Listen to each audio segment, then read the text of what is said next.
त्वंहीनः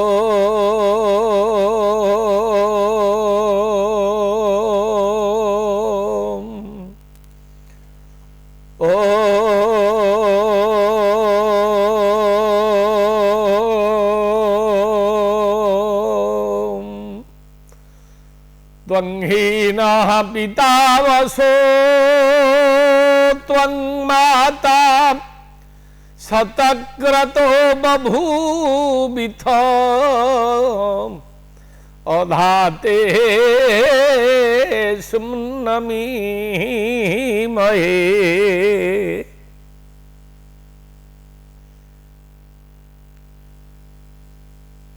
ऋषिवाणी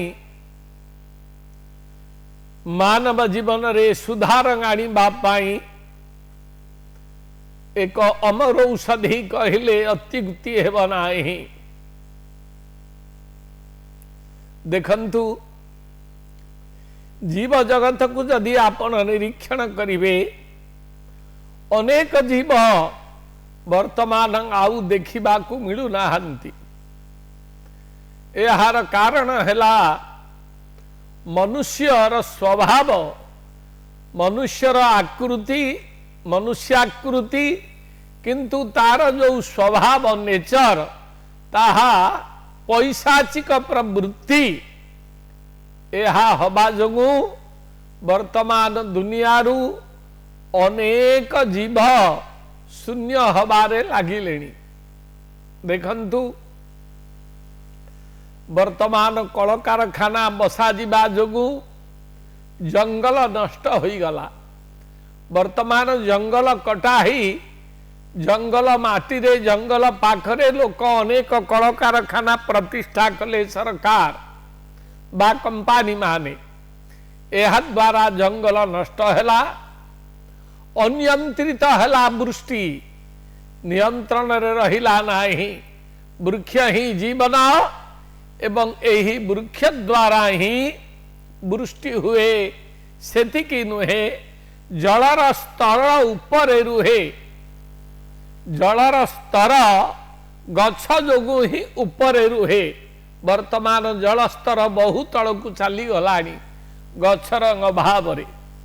जंगल जीव माने हाथी गोटे बृहदाकार विराट प्राणी, से तापई खाद्य एवं तापई बुलिबा पाई परिसर बहुत अधिक आवश्यक। एणु जंगल नष्ट होगा जोगु वर्तमान हाथी माने सहर एवं गाँ भितरे पशि आउछंती, फसल नष्ट करुछंती। सबु जुगरे हाथी माने किछि ना किछि फसल नष्ट करी खांती, किंतु एबे हाथी माने सहर रे पशि जाउछंती। एहार कारण कौन ना जंगल नष्ट हैला। जंगल नष्ट हेले एके वृक्ष जीवन, द्वितीयतः जीवजंतु माने जो माने जंगल को आश्रय करी थांती जो जीव माने से मानकर विनाश ही गला। अनेक सरीसृप तापरे गोटे बड़ कथा, जेते बेले खरा दिन हुए सेते बेले अनेक दुर्वृत्त लोक जो माने जंगल रे निया लगेई दियंती। एहा द्वारा अनेक गछ नष्ट ही जाए, अनेक जीवजंतु नष्ट ही जानती। सरीसृप जातीय अनेक सर्प साप सरीसृप जातीय प्राणी से माने मध्य लोप ही जानती। तेणु एही मनुष्य एही संसार को विनाश करिबार गोटे मात्र मूल कारण हैला। एही मनुष्य ही प्रत्येक जीव को विनाश करी ताकू मारी खाइबारे एमानंकर जीवार लालसा मेंटाइबा पाई एमाने जो पैशाचिक प्रवृत्ति धारण करिचंती ताहा आदौ शुभंकर नुहे। देखंतु अनेक जीव मनुष्यर हित साधन करंती, आम मानंकु अनेक जीव सुरक्षा दियंती, जाद्वारा कि से सुरक्षाटा आम पाई लोप हबाकु बसिलाणी। देखंतु मु गोटे अति छोट कथाटिए कहबी। वर्तमान देखंतु सागुणा आउ देखा जाऊ नाहंती। जदि कौनसी गोटे जीव मरीगला आमे ताकू पड़ियारे फिंगी देले तेरे सागुणा एवं कुआ एमाने मिसी ताकू खाई दियंती। ए द्वारा एहा द्वारा परिवेश भल रुहे। वर्तमान देखंतु बेंगर घोर अभाव जेहेतु बिलरे खेत कियारी रे कृषक माने जैविक सार एवं विषाक्त प्रयोग कले विष प्रयोग कले विष स्प्रे हैला एहा द्वारा जो बेंग गुड़िक एवं कंकड़ा जो गुड़िक बिल बाड़ी रुहंती से गुड़िक सबू वर्तमान लोप पाई गले। आउ कार्तिक मास एवं आश्विन मासरे कृषक भाई माने मु जानिची गाँ गहली रे सबू मुगुरा बसांती बजा बसांती एहा द्वारा अनेक गुड़िए दंडेई केरांडी गोड़ी खाई छोट गड़ीसा अनेक माछ तोड़ी अनेक माछ सबू देशी माछ बिलरू पड़ती वर्तमान से गुड़िक दुर्लभ हो गले। आउ वर्तमान से मिलू नाहंती से मुगुरा नहीं कि से बजा भी नहीं कि से बिलर से माछ भी नाहंती। यार कारण कौन भाई माने आपण माने चिंता करंतु। कृषक माने अधा वर्ष पाई सुखुआ सुखेई केरांडी दंडेई सुखुआ सुखेई रखंती। एइटा गाँ गहली कृषक भाई मानंकु पचरा जाऊ से माने हाँ करिवे एथिरे कौन से विमत नाही। वर्तमान जैविक सार एवं विष स्प्रे करिबा द्वारा आउ एई माछर वंश ए जो बेंग ए जो कंकड़ा एमानंकर वंश सबू लोप पाई गला। एपरिकी जो धंड साप एवं कोचिया साप भी देखा जाती सेगुड़िक मध्य मरीगले। तेणु हे मोर प्रिय मनुष्य अनेक जीव देखंतु वर्तमान घर चटिया आउ देखा मिलू नाहंती।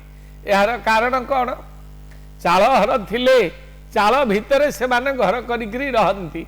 वर्तमान गाँ गहली सर्वत्र चारिआडे खाली कोठार यह द्वारा घर चटिया माने मध्य आउ घर करी रहिबा पाई पारा माने मध्य आउ घर करी रहिबा पाई जागा पाउ नाहंती। तेणु अनेक जीवन को विनाश करिवार आमे माने जानी पारु नाहे। आमको खाद्य पानीय मिल जाउची बासगृह मिल जाउची अनेक शुभचिंतक समाज चिंतक लोक अछंती जो माने समाजर अन्यान्य जीवजंतु मानक ऊपर दृष्टि दियंती। मु देखिछि एई भुवनेश्वर रे खरा दिन हेई गले अनेक लोक अछंती सेमानकु जोड़ पानी रे मु प्रणाम करूची जे सेमाने गछरे नहीं जल रखंती पक्षी माने पान करिबा पाई खरा दिने काहेकि बाहर कोठी पानी मिले नाही। एपरिकी बड़ बड़ सहर मानकर जो गाई बुलुचंती षंढ बुलुचंती गोछा गोछा कुकुर बुलुचंती सेमानक पाई मध्य जल आनिकरी रखंती पीबार व्यवस्था करंती। एभरी जदि न करा जीव तेबे आस्ते आस्ते जीव सृष्टि केवल मनुष्य को छाड़ी देले आउ सबु जीव लोप पाई जिबे एवं लोप पाइबाकू भी बसिलेनी। वर्तमान अनेक जीव लोप हो गले आपण माने जानिबे अनेक जीव लोप हो गले शेष को केवल मनीष रहिबा। कोरोना भलिया महामारी आसिले सबु लक्ष लक्ष कोटी कोटी संख्या रे अचिन्हा रोग आसीबो। प्लेग जिमती हेला सेमती अचिन्हा रोग आसीबो। ई कोरोना महामारी भली ए कोविड आसीबो एमती गोटे बेमार आसी कोटी कोटी लोक गोटे थरके सबू मरिबे। तेणु हे मोर प्रिय मनुष्य वृक्ष लगेइबा पशु मानंकु स्नेह करिबा आदर करिबा पालन करिबा एवं अन्यान्य जीव माने कि भली संसार रे भलरे रहिबे तांक प्रति टिके दृष्टि दवा आमर पुओ झियो भली सेमानंकु देखिबा आम परिवार लोक भली सेमानंकु देखिबा जरूरी। अवश्य गोटे अति सुंदर कथा जे सहर मानंकरे गाँ मानंकरे नहीं सहर मानंकरे प्रत्येक घरे वर्तमान लोक कुकुर पोषुचंती।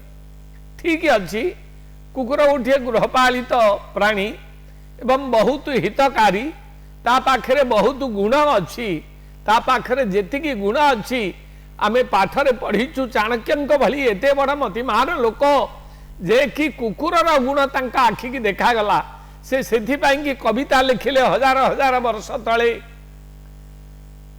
स्वल्पासी बहुहासी स्वल्प संतुष्ट सुनिद्रो लघुचेतन स्वामी भगतश्च सूरश्च षडैते स्वानतो गुणा।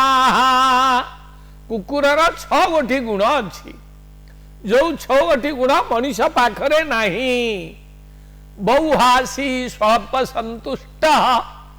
आपण निजे देखंतु, अनुभव करंतु, चाणक्य केते सुंदर भावरे केते 100 वर्ष तले एई कथाटी कुकुर को देखी निजे स्टडी कले। कुकुर पाखरे कौन अच्छी से गुण को लेखिले, मनुष्य ताठू शिखु बोली। बहुहासी, अधिक देले खाइब, नदेले हिमती रहिब, किछि कहिबनी। स्वल्प संतुष्ट, अल्पके संतुष्ट होइजिब। सुनिद्रो लघु चेतन, गाढ़ निद्रारे शोइबा, एने हठाते उठी पड़िब। स्वामी भक्त, स्वामी जदि ताकू मरण मुह को पठेब तथापि से पळेब ता पाखु। एई भली गुण कुकुर पाखरे अछि। गाई पालन करिबा, कुकुर भी घरे पोषिबा। वर्तमान आज रंगे पवित्र अध्याय एतिकी। जय जगन्नाथ, जय जगन्नाथ, जय जगन्नाथ।